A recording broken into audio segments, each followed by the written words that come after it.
Good morning, everyone. Thank you so much for coming out today. My name is JB Jones. I'm one of the co-founders of NYC Jewelry Week, and we're really excited to be back at the Museum of Arts and Design for the second year in a row as we build back in-person programming after 2 years of being away from it. So we're really excited to have 3 panels happening here today. And the first one I'm super excited about because Kyle and I have been trying to do a program together for a while now. She was a part of Jewelry Week when we first started, so we're very excited to have her back here today for that. And I'm going to do a little intro about her. But first, I'm just going to say thank you to our sponsors for being here and supporting Jewelry Week. We're really honored to have a great roster of sponsors this year. It's our 5th year, so we really appreciate everyone coming and attending our events for this many years in a row. So there's our sponsor list. Thank you. All right, so now we're going to talk about lab-grown diamonds and the future of jewelry industry and what that looks like in this space. Kyle Roderick is moderating this panel. She's a journalist, author, and marketing consultant specializing in sustainable gemstones, jewelry, and watches. Her Instagram @BijouReview has over 100,000 followers and is one of, I have to say, the coolest jewelry Instagrams out there. I get lost on it on a daily basis. In her youth, Kyle wrote and edited, photo edited textbooks for the GIA. More recently, Kyle conceived, wrote, and photo edited the first and only book to survey design-driven sustainable jewelry. Her book, Bejeweled, The World of Ethical Jewelry, was published by Rizzoli simultaneously in the US and the UK in 2019. The Museum of Arts and Design and Kyle have had a special relationship. The store at MAD, which is upstairs, which we highly suggest you go check out if you need some more jewelry in your life, partnered with Kyle in 2019 for Jewelry Week and had her book's launch party. Some of the designers featured in Bejeweled had their jewelry in the store, one of which, Carmel Khalil, thank you. I knew I was going to mess it up, was featured in that book as well. So thank you so much for putting this amazing panel together today, Kyle, and I will let you take over. Yeah, I guess I need the clicker. Yeah. Thank you. Thank you, JB. Thank you, New York City Jewelry Week, and all of the fabulous sponsors. Can you hear me out there? Is this good? Okay, right. So to begin with, we need to establish that sustainable jewelry is sort of visually indistinguishable from other types of jewelry, but it is materially and historically and ethically and technically very different and environmentally very different from other types of jewelry. And so sustainable jewelry, it's an umbrella term that many different sectors use, but like many new forms and concepts, the definition of it is evolving. And for instance, it's like legally evolving as the EU Trade Union, the UK Trade Commission are putting together their sort of legal guidelines about what a marketer can say, what a jewelry marketer or what any creator of a sustainable product can legally say and the claims that they can make. So, you know, it's constantly evolving. I would also like to add that there's a lot of concern about greenwashing in the jewelry industry. There's always problems with deceptive language. Our FTC here in the US has actually been a little bit hard on some of particular 8 lab-grown diamond companies because they were making claims that the FTC said were deceptive and misleading, and they sent them warning letters. But today on our panel, we've got some 2 executives from certified climate neutral lab grown diamond producers. So these people are the opposite of those types who were censored and warned by the FTC. So by way of introduction, I also have to say that one huge factor that's changing the way lab-grown diamonds are being created, marketed, and also written about in the media is certification organizations. These are scientific, evidence-based organizations that have a strict, rigorous protocol for jewelry companies and manufacturers. They can apply for this and get a certification as being a sustainable or climate neutral or climate neutral or carbon neutral certification. Sorry about that. Yeah. So we're fortunate to have someone here, Josephine Silla-Afuwape from SCS Global Services, and she is the director of corporate marketing. And so, to begin with, we're going to have Josephine tell us about the creation of the SCS 007 standard, which is a important game-changing and industry-changing and also consumer-protecting certification that applies to lab-grown diamonds, but also it can apply to naturally mined stones as well. And we've also got, we also have over here, we have Avi Levy, who's Director of North American Operations for IGI, the International Gemological Institute.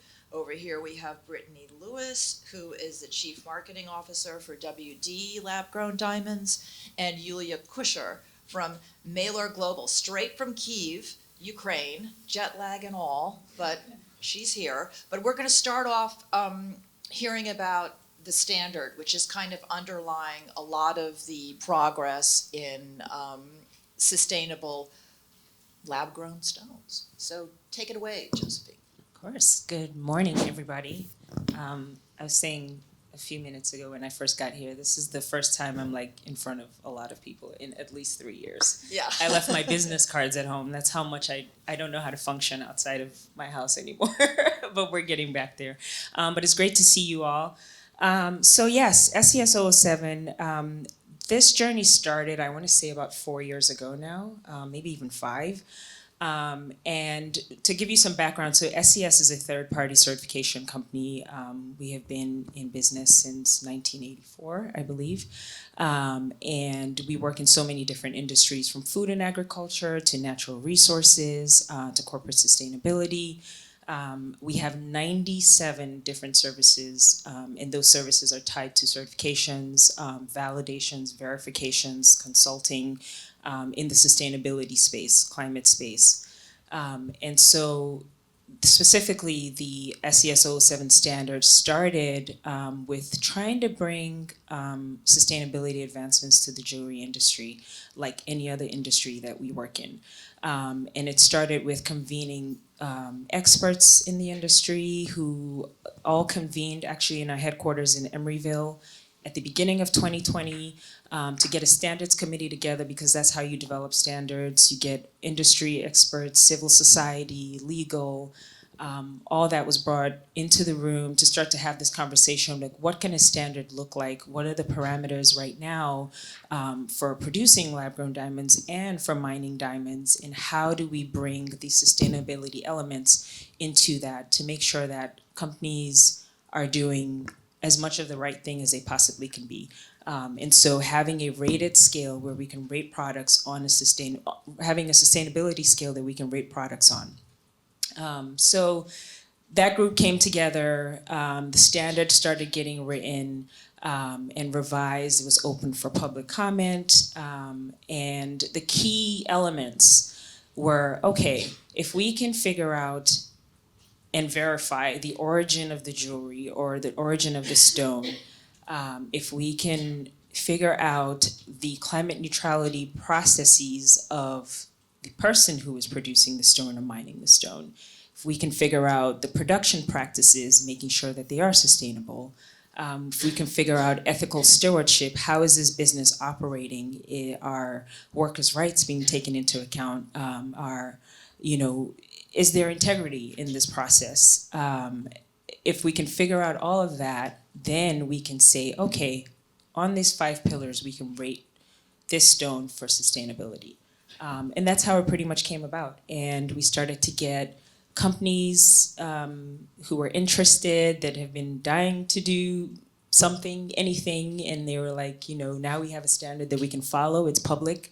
It's like 100 and something pages. So if you want to read through website, it, yes, right? it is. Yeah, so It is. it's full disclosure as opposed to so many other jewelry brands that I deal with every day. Last month I got a dozen emails from people saying, oh, we're sustainable and do you want to write about us? And then when I answer back, so what sort of, certification do you have? What's your evidence to back up your claim? And then I don't hear back from them. So yeah, this is really good for consumers. And also I want to point out that jewelry stores can also work with you. Yeah. If there's a jewelry store that wants to be able to make a claim that's exactly. documented, Yeah. you will consult with them. Oh yeah, And- there's multiple claims. It depends on, we usually have these scoping conversations where we try to understand the lay of the land of the company, any company, jewelry or any other company that comes to us. Or if it's a jewelry designer. Yeah. Yeah. And so basically in that chain, in the standard, you have producers, like the 2 wonderful producers on the stage you'll hear about. You have grading labs, who we consider technical providers, who Right. we also work hand in hand with. And all of that is to just make sure that the chain of custody of the stone, so from conception to all the way to the customer, is kind of covered. So we also have accredited retailers. We have a bunch of retailers right now who sell And they're all over stones. the world Oh too. yeah, all over. There's people in Michael Hill Yep, in New Michael Zealand and Australia, and they also have quite a few stores in Canada. So Yeah. they're in North America as well. Michael Hill. Yeah. There's Yeah. also Fair the Trade, Brilliant Earth. right Fair Trade Jewelry Company Yeah. in Canada, which is pretty big. Brilliant Earth. Yeah. So this is definitely snowballing and picking up a lot of traction Exactly. but all over the world. Yes. Asia is coming up too. Yeah. Yeah. Okay. So what I wanted to say too is that it seems to me like SCS 007 is to the jewelry world as sort of USDA certified organic is to the food industries. Is that a fair? Yeah, that's a fair comparison. And you were saying recently how you saw blueberries in the store and you saw the SES logo on it. Yeah, that I bought because yeah. they're dried blueberries, which are so good to travel with. Yeah. It's funny because before now, when people would ask me what I did, I would say I had the exact same story the whole time, and it was blueberries I would use. I would say, you know how you go to Whole Foods and you find some blueberries and it says organic on it, and you're like, okay, cool. So we're the people in the middle who kind of make sure that that's correct. So we are like the certifiers who go and certify operations and to a standard, and at the end say, yes, these people are following the standard, and here is the certification mark. So, but now my daughter tells everyone in her school that her mom makes diamonds. I don't. That's good. That's good. But yes. But what I want, I think it would be good if you could give people a sense of how long does it take for, let's say, a jewelry designer or a manufacturer to work with SES, and how much, how it's, in other words, everybody's gig is kind of different, because there's different environmental conditions. Yeah. So talk a bit about that. Yeah, totally. So to start, whenever we get approached by a company, we have a scoping document that we kind of use to understand what the operations are, like just the baseline. If it's a lab-grown company, how many reactors, because all those things actually factor into what it takes. And Brittany will tell you, Yuliiya will tell you, it's an ongoing process. It's not easy work at all. It takes a lot of information gathering. It also takes a lot of willingness from the company to say, yes, we want to do this. We're opening up our operations to you to see what we're doing, to use the standard to measure us, basically. We're that measuring yardstick. So I would say, in the beginning, I want to say it takes a couple months to, at least if you're going to get certified, it takes a couple months, but it's also a yearly process. So every year there's conformance assessments, there is surveillance, there is recalculating what's going on. We do climate neutrality, which not only factors legacy emissions, but year-to-year emissions. So we figure that out every year as well to make sure that they're on track. So I wish I could tell you that, you work with us and like in 6 months you're done and that's it and you can go off on your merry way, but it's not that easy. Brittany and Yuliiya will tell you they still hear from us every so often.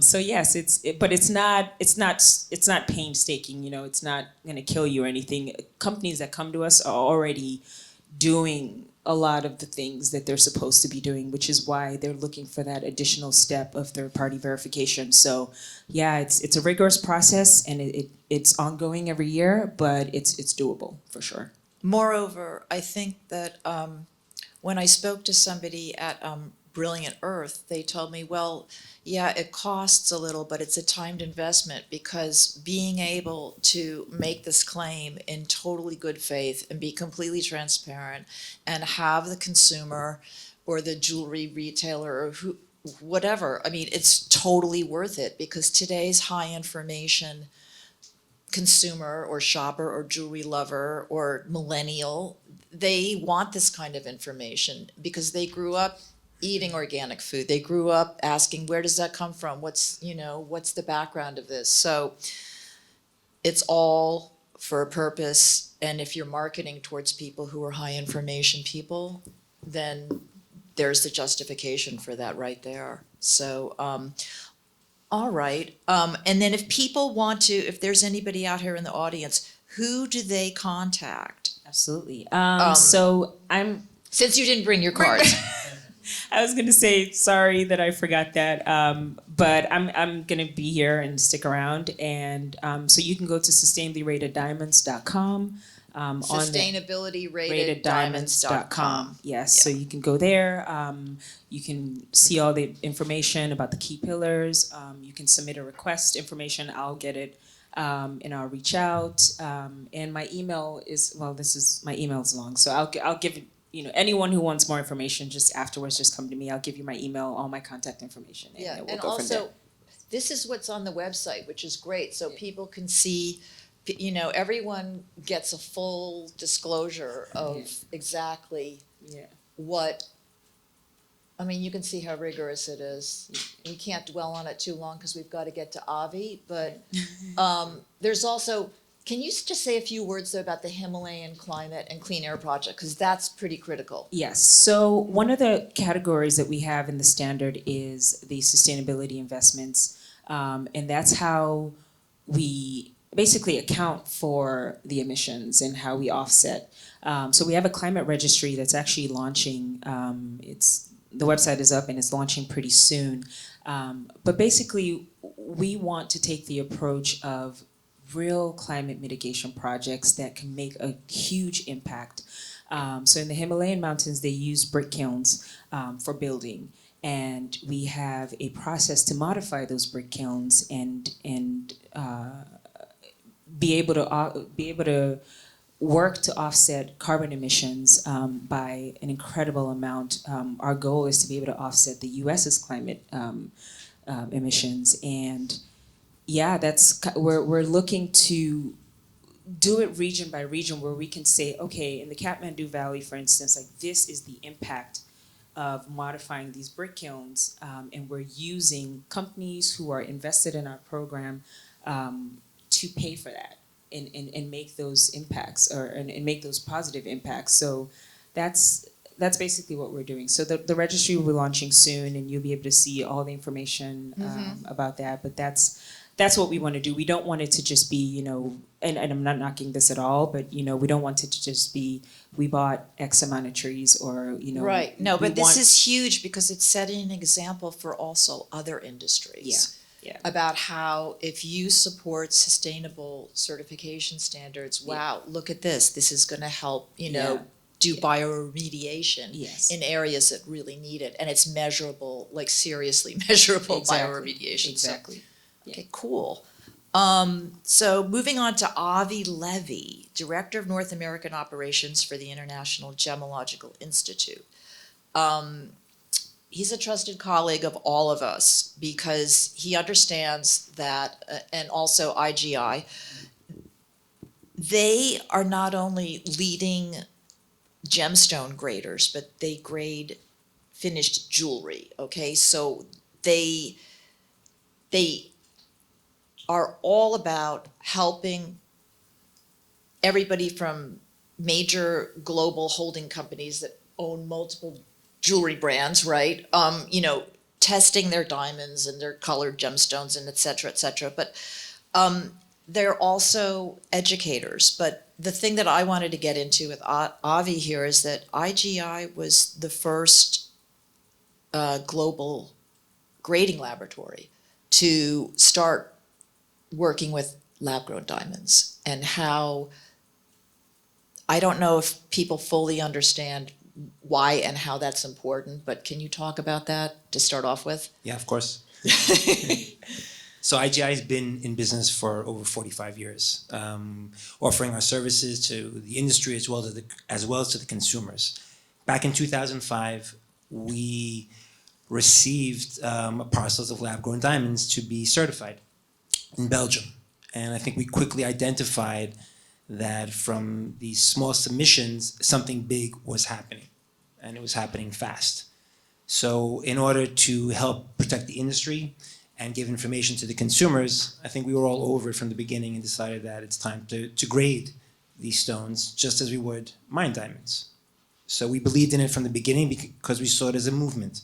It was a disruptor in the industry and it was coming strong. So better to get ahead of something than play catch up. Yeah, whereas there were other labs that just wouldn't even deal with it. I guess for many years, yes, they wouldn't deal with it. Yeah, they wouldn't. Well, it was an unknown disruptor. People sometimes have hesitancies on what they want to do and where they want to go. But at the end, we knew the diamonds were going to head to the consumers, and if we didn't educate the consumers on the stone, then we'd all be behind. So we had to take a lead on it. We did. And tell us about how, you work with major luxury jewelry companies and what that entails, because you've got labs in Antwerp, New York, India, Yes. So we have 20 labs around the world, and each one of our labs grades lab-grown diamonds, of course. And it's important to grade the lab-grown diamonds. Why? Because in the industry, there are different sectors. There are people who deal only in mined diamonds, and there are people who deal only in lab-grown diamonds. So we've got to kind of protect both sides of the business. right, because believe it or not, there's some people who only want lab-grown diamonds. And I saw that there was a story in JCK a couple weeks ago, I think it was, about how K Jewelers was saying that we may not be able to, remember there were earrings? Yeah, sure, the earrings with the Yeah, tell about that, because that's like trippy. Yeah. I guess the whole industry is going through trippy times, right? Yes, to identify where we are with lab-grown diamonds. Yes. But you mentioned something else before we get to the Ks about the luxury brands, right? Yes. It's very important to them to know what they're getting in their jewelry. So we end up screening potentially millions of carats of diamonds a year to make sure that all the diamonds submitted are either mined or lab-grown. And it's very important to each customer, be it a natural mined diamond customer or a lab-grown customer. People want to know what they're getting. So screening is very important for us. And educating is very important for us. The more we educate the industry as well as the consumer, it's better for everybody. So we're all kind of on top of what we're doing and what we're knowing. Knowledge is power at the end. And the consumer is actually always looking for that information, right? They're sussing out that information. They want to know what they're getting is what they're getting. And we're doing our best to educate them on both lab-grown and on the mined diamond side. Yeah, and this is something that can't be reported on enough, because a lot of consumers don't even know that they can take their stuff to a lab, or they don't know. Yeah. Oh, is there a certification report or a grading report for this piece of jewelry? Right. So it's important to have certification on the lab-grown side, just Totally. to know what it is. It's important to have it separated. People know what they're getting in the mined diamond side. People know what they're getting on the lab-grown diamond side. Right, Yeah. but now we're hitting the point where some people are telling me that some manufacturers are telling me that they can't get enough lab-grown diamonds. Isn't that great? We're chasing something in the diamond industry or in the jewelry industry, right? It's great to chase. It means the consumers want it, right? And there's not enough supply yet to meet those demands, which is a great problem to have. I think as the years go by, we're going to be able to hopefully come up with more production, right, ladies? Right. Yes. Right, and then you've also got people like, just so for people in the audience who may not know, but like De Beers right now, they're charging $800 a carat for their loose, lab-grown light box diamond. The 1 carats, yeah. Yeah, and so I mean, they made a choice early on to go in a certain direction. Yeah. For various reasons. yeah, and so these, in other words, they're like this huge, natural diamond producer, but they're also a major producer of lab-grown diamonds, and they have a facility now near Portland, Yes. which is hydroelectric powered, and so that has some environmental aspects to it that are positive, and so, it's this huge, constantly shifting sands of lab-grown diamonds world. Yeah. So lots of competitors and lots of new developments. Sure. And but I also wanted to say the other thing that's good about IGI is that because they have free online courses that consumers can brush up on, but they also have very reasonably priced courses for people who are in the industry. Yes. You want to talk a little bit about Sure. that too? so Yeah, I people know? think as I said before, education is very important for what we do, and we're finding more and more that people want it. We're offering different courses on different, if it's lab-grown diamonds, natural diamonds, gemstones, jewelry. I think it's a great area to expand in, and like I said, giving people that information, it goes a long way. It goes a long way. We've developed online courses that are very specific, point-on information for industry as well as for consumers. We try to give people information that they can use. There's a lot of wrong information out there online, right? I mean, Misleading, okay. Google, consumers do it, we all do it all the time, but we try to give people the right information. And we try to tell it in such a way that they can use it, right? Because a lot of courses out there can go in a lot of different areas. And I think consumers today, they want to know what they want to know. They want to know exactly what they need to know, so we try to give those courses. And they deserve to know. Of course they deserve too. to know, sure. I mean, transparency is big. IGI has become, I think, also more transparent over the years. I think the industry has become more transparent. If you told me 3 years ago I'd be sitting up talking about sustainable practices for the industry, I would have said, I don't know. But I think it's kudos to everyone, kudos to the industry, I think, for taking steps to promote sustainability and to become greener and cleaner and do all those things that are good for the environment. I mean, we all grew up and we heard from our parents and people before us about how important it is to have a clean environment, right? Leaving it for our kids and for people after us. But I think we're all really taking action right now, which is something that's important for the jewelry industry to be part of this whole movement, right? I mean, sustainability, Right on. it's very big. People came to us and they said, why are you doing this years ago? So, You mean, why are you getting into lab-grown diamond grading, or Well, why are that- you into sustainability in general? Right, yeah. Oh, Talking okay. about on sustainability side. Yeah. They said you don't produce, we don't sell diamonds, we don't produce jewelry, we don't sell it to consumers, right? We sell our services. But I thought it was important that I think everyone should do their part where they can, right? I mean, we've had this discussion with Stan many times, right? Yeah. But a laboratory or just different organizations in the industry, we should all do what we can. It's us together that's going to make it stronger. It's not just one company or one person or one leader that's going to do it. It takes us all to kind of put our heads together and do the right thing. Cool. Yeah. And back in 2020, we had that seminar, that get-together in Emeryville. I thought it was pretty amazing. We had a lot of very important people there. They started talking about the move to sustainability, what it means, and how it can also help the lab-grown diamond side of things.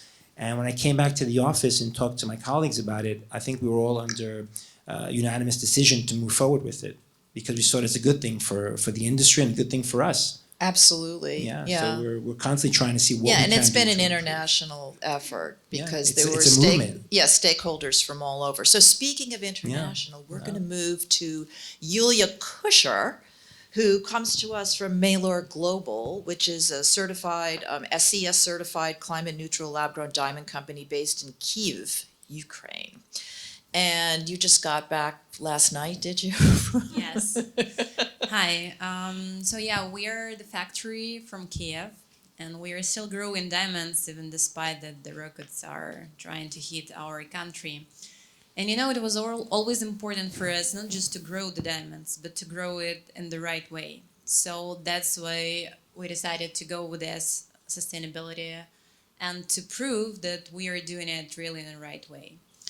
Like a small insight, I've been in the factory just a couple of days ago, and I saw the faces of people who've been working there. It's pretty much old people mostly, so they were so happy, like to know that they're still working and that their work is noticeable. Yes, they were keeping me asking like whether the diamonds are selling, whether everything is okay there, just abroad.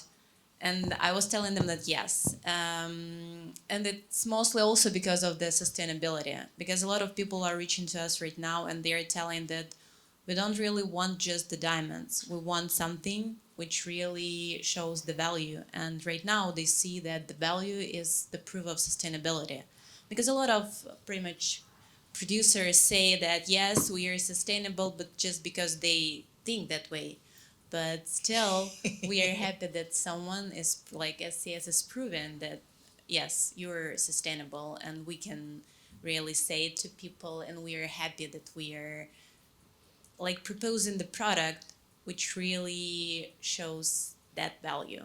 And can you just tell the people about your process? Because there's two different types of lab-grown diamonds, so it might be good if you tell them how you do it. Yeah, so we are the HPHT producer, and I'm happy to tell that we are the only one in the world who is HPHT. who is SCS sustainable producer in HPHT. It's meaning high pressure, high temperature, meaning that we use only the pressure and the temperature recreates the same conditions which are taking place under the earth. We took the seed, very small diamond, let's say so, and put some ingredients in the special box, put it in a press, and we need like a month to produce a real diamond, real grown diamond. All colors are always as grown. We don't do any treatment, any post-growth treatment. So we feel like this process is really very similar to what is going on at the earth. So it's greener. It's pretty much the same, but made by people. So all colors are pretty much are high, like DEF colors. It's mostly VS plus, and we do colored stones also. It's yellow and blue, and it's such a coincidence that this is the colors of the Ukrainian flag. Yes, and those colors are always as grown.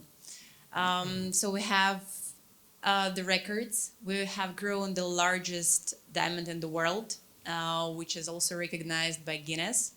So it's 150 carat size stones. So it's quite important for us not just to produce the material, but very important to show that people are genius and that they can really produce something amazing. Not only growing the organs or like a lot of stuff today, but really do something which really matters. I also wanted to add that you've had some good brand ambassadors. The First Lady of Ukraine wears the diamonds. Yes. Talk about that, and Robin. Yes, so we go further with the diamonds. We see that people just don't want to know about the diamonds, but they want to understand how to wear them. So we have to propose how. So we created a brand which called Solo, and we are so happy that the First Lady of Ukraine is proud to wear our jewelry, as she also wants to show the world that Ukrainians can really do something, and it's not always something with lower quality, but they can really compete with the big manufacturers. So besides, we were happy to have Robin Wright just a year ago in Ukraine, and she was also quite amazed with the product we were producing. So she's also wearing our jewelry. Pretty much more and more stars are really trying to go into sustainable story, into the sustainable jewelry, because they feel that they have to tell people with their own example that we have all to carry what we are doing and what we are wearing. Right on. Is there any stores in New York where people can purchase Yeah, so we have your already jewelry? two Like stores. the Solo brand has the rings that are yellow and blue diamonds. Yeah, yellow and blue diamonds. Can So- anybody get those in New York? Yes, of course. So we have as for now 2 shops in Soho. We would be happy to see you there. Of course, you can still find our online, yes. And if someone wants, we still have a shop in Ukraine. But I hope we will see you after the war will finish. And we are really trying to open more stores in the US. So are they Meylor Global branded stores, or So, or, no, or these it's- are independent multi-brand yeah, jewelers? it's like multiply jewelers. Okay, and so what are the stores called? Do we So know? the name? it's Solo, pretty much the Oh, name. they are called Solo. Oh, Yeah, they okay. are. So anyway, if anyone is interested, I would be happy to tell more after the panel will over. Yeah, and we're really happy when people are buying the Ukrainian product and feel that they are really getting closer to our culture and to the product we are producing. There was also something else that I wanted to point out about Meylor. You're too modest. Meylor also makes these very ingenious rings out of, is it corn?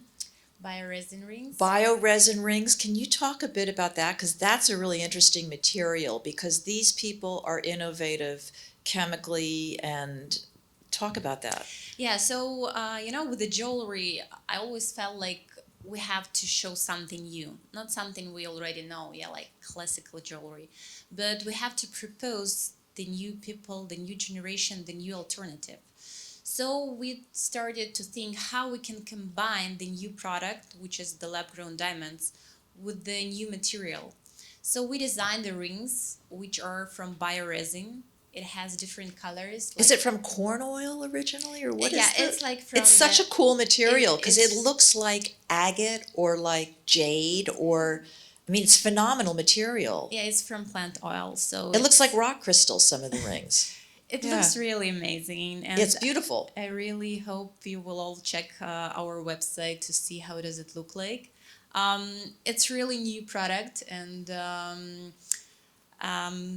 we are trying to introduce it to the US market, as already a lot of stars, let's say so. They're Style people, style they're leaders. having these kind of rings, and they say that it's really something they have never seen before. So I hope that we will rock the jewelry business in the US and not only here. Right on. Okay, so next we've got Brittany Lewis, Chief Marketing Officer of Maryland-based WD Lab-Grown Diamonds. It's an interesting company because, if I have it correctly, WD is the first climate neutral certified diamond company by SCS. So you've been early adopters. And they also have a consumer facing brand called Latitude. They've made a huge stride because the diamonds from the company that you're with are in Oscar Massin Jewelry, which is a Parisian heritage brand. What is it, 170 years old? It's a very old brand. But Oscar Massin created the illusion setting, and also is famous for en tremblant kinetic jewelry and amazing pieces that were worn by royalty and nobles. And so in the narrative of jewelry history, I feel like WD and Latitude you've earned your place in jewelry history. So tell me about, in broad strokes, about both WD and Latitude, so that people can get a sense of how much you produce. Sure. Yeah. WD Lab-Grown Diamonds, as Kyle mentioned, is based in the Washington, D.C. area, hence WD. And the company has been in business since 2008. We're kind of an original pioneer in the lab-grown diamond space. We were actually sort of incubated, I like to say, out of the Carnegie Institution for Science. They had been working on the chemical vapor deposition lab-grown diamond technology for a number of years, over a decade, and we came in and achieved exclusive patent rights to that technology and began developing within our laboratory in the DC area. It wasn't until 2012 that we sold our first commercial diamond, which I think, Avi, you mentioned 2015 was the first time you certified, or 2005, sorry, around the same time. A lot of work going on behind the scenes. So 2012, first commercial diamond, and the past 10 years or so has seen pretty incredible growth and very interesting dynamics within the space evolve. I joined the company in 2020, shortly after we had started working with SCS Global Services.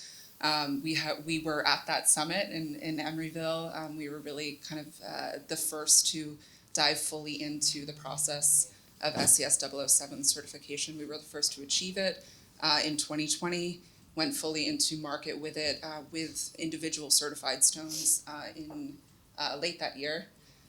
And also in 2021, we launched Latitude, which Kyle mentioned is our consumer-facing brand. We are in market also with Oscar Massin, as you also mentioned. Some of our wonderful partners are here in the audience today. Oscar Massin went live in early 2022. You're going to name check me, or date check me, I'm sure. And is now available on their website as well as at Saks in Beverly Hills and New York. The process for sustainability certification, I think we talked a little bit, Josephine said 2 months. It was a little longer than that for us because it was a really kind of deep, cross-functional, deeply embedded process within our organization. What excited me the most when I first joined the company was really this commitment to transparency. We were a very sustainably minded company in our DNA, but it wasn't really until we brought SCS into our organization that we were, fully measured against what we were doing well and what we could do better, and that's been a really exciting kind of part of the journey for the company. I wanted to ask, how challenging is it for WD and Latitude to reach out to these luxury companies around the world and make your case for your diamonds? Interesting question. I think you mentioned earlier, Avi mentioned earlier, that there's a sort of interesting supply-demand dynamic right now. Yeah. We sell under both of our brands on a global level, and we receive so much demand, it is often difficult to supply against it. I think consumers would find this really interesting, and jewelry stores would find, if they only knew. Yeah, I think that what we've seen in the last couple years specifically is there's been a rapid growth in the lab-grown diamond space. There's been more and more consumer adoption. But especially in these certified But carbon neutral or climate neutral there's products. Really kind of two categories. There is the Yes. Available kind of general non-branded product. Some of the kind of origin of that product is unclear.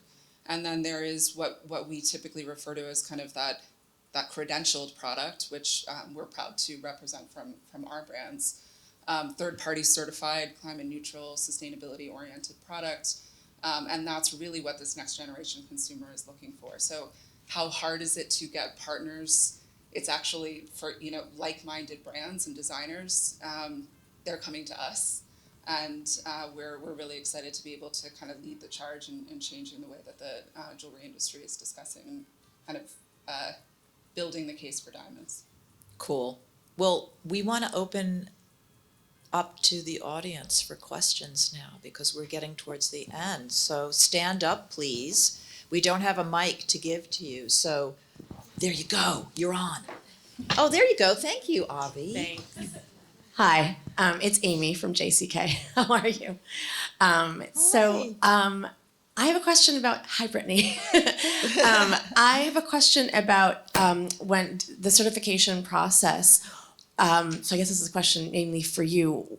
In what areas are the lab-grown companies that you're working with? Where are the opportunities, let's say? Where are they When it comes to like room for improvement, in what areas does that tend to be? So that's a very good question. I brought this and I was going to show it earlier. So every certified stone comes with a digital certificate. This is not digital, of course, but this is basically what it looks like. And the reason that I brought it is because this shows like the key pillars of what these people are rated against, like these companies are rated against. That was on the screen earlier. Yes, Yeah, totally. And so there's verified origin, there's ethical stewardship, there's climate neutrality, sustainable production practices, sustainability investment. So it's a lot, right?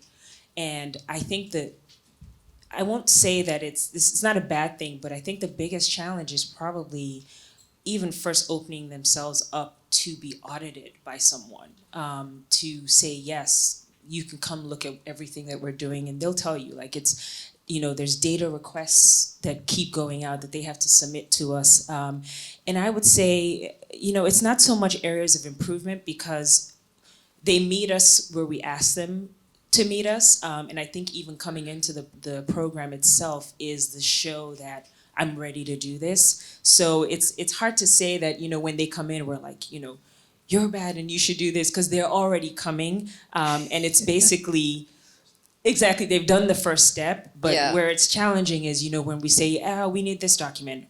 Actually, we need that too. And also we have to calculate your footprint and then offset that. And then, we might do surveillance when you don't know that we're gonna do surveillance. So I think it's not even areas of improvement, it's just meeting that demand to say, like, I do wanna be transparent and I do wanna get the certification, so I am going to open myself up to whatever you need from me. So I think that's what it is, more than saying like there's any areas of improvement. It's just the willingness to follow along with the process and see it all the way through to the end. Get on that train. Yeah. Anyone else? Okay. Oscar sounds really good. Hi, I'm a jewelry designer and I've kind of tiptoed into using lab diamonds. The one thing that worries me is with a larger stone, will it hold its value? Well, I actually have something to say about that. Because as a journalist, I interview people all the time about why they buy what they buy. And so to answer that question, if something has a certification as having been involved with, this company has satisfied all of these really rigorous scientific, labor, safety, occupational safety, standards. It's also, they're involved with bioremediation projects where they're literally getting rid of like horrible coal emissions and then that's going to have value. For people who are high information consumers, like there's high information voters, there's high information consumers, especially people who are in their 30s and millennials. They're so much more environmentally rigorous in their shopping choices that'll have value. But then there's always going to be people who are of the persuasion, I only believe in the value of naturally mined diamonds. But so basically, in a nutshell, that the perceived value is changing, and it's rapidly changing. And I find that among people like 35 and younger, they think something that is certified sustainable is way more valuable than something that they don't know where it comes from. And sorry, can I add? We still have to return to that point. The demand right now is higher than the production possibilities. So not so many big stones are in the market. And again, the demand is quite high. So that's why what we expect that it's going to grow. It's not going to fall. Do you want to talk about that, Avi? About demand? I mean, about perceived value? No, I think what you guys all said rings true. And we're in the process, right? It's still a long way to go with lab-grown diamonds. Differentiators are important. It's going to help hold the value. The demand, like Yuliiya said, yeah, it's definitely growing. We hear it. We hear it. We're seeing more larger stones coming for certificates, so the demand is there. As long as the consumer keeps pulling, I mean, I think the industry needs to kind of keep on pushing on the backside and giving them what they want. The value, differentiators, size, quality, cut, all the factors still remain. So we'll see where we go. And also, I think if you as a designer, or you as a jeweler, or you as a retailer communicate,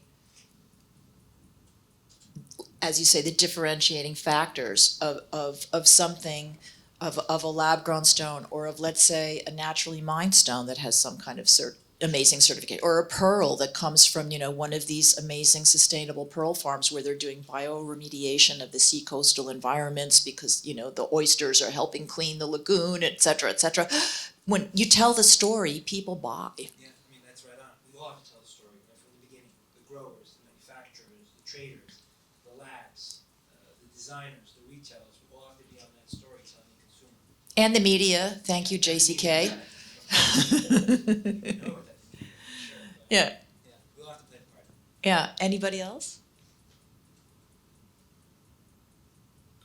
All right, well, I think, guess that's do we it. need to take a group photo? Yeah, let's do a group photo, and thank you everyone for coming. Yeah. We have 2 more panels today. The next one called Female Forces with some amazing female designers, and then another one this afternoon on fashion and jewelry. So I hope you guys can make it back. Thank you. Okay.